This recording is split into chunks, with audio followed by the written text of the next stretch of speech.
Game key cards. Game key cards.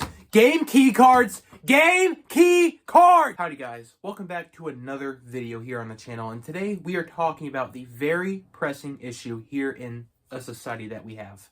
That being Nintendo Switch 2 game key cards. This little banner right here at the bottom of some Nintendo Switch 2 games has caused so much controversy, and I can't say it's not for good reason. We're getting to a point where games are requiring more and more storage and not offering enough storage to compensate for that.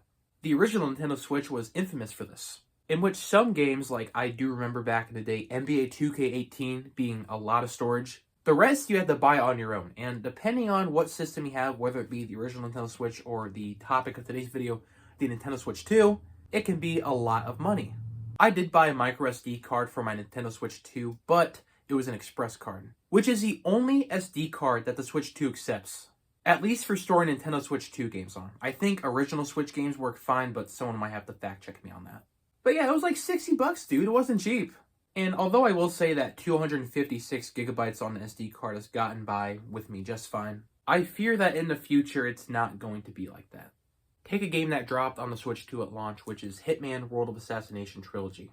I was very excited to play this game. I always wanted to play Hitman portably. I remember Hitman 3 Cloud Edition, and that wasn't very good because it's Cloud Edition.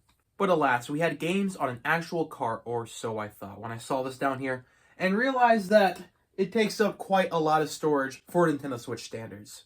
You know, they're talking about dropping Call of Duty on the Switch 2, and I cannot imagine how much storage that's going to be. It's going to be outrageous, and I hope that it sparks a lot of protests over just how ridiculous some of these game sizes are getting. Or a more recent game of mine like Madden 26, it is 56.5 gigabytes. Holy crap. Let's see, so we have 256 on the Switch 2, and then 256 on the microSD card. 512 should be fine. But now with games like this, and this is how much I'm using up right now. Now, of course, a game like Madden, I could just sell and get the newest one, whatever, or if I even want to at this point. I mean, I like this game, but not the kind of like to want to buy the same game again when Madden 27 comes out. And most of it is from these game key cards. And you want to know one of the only companies that aren't doing game key cards?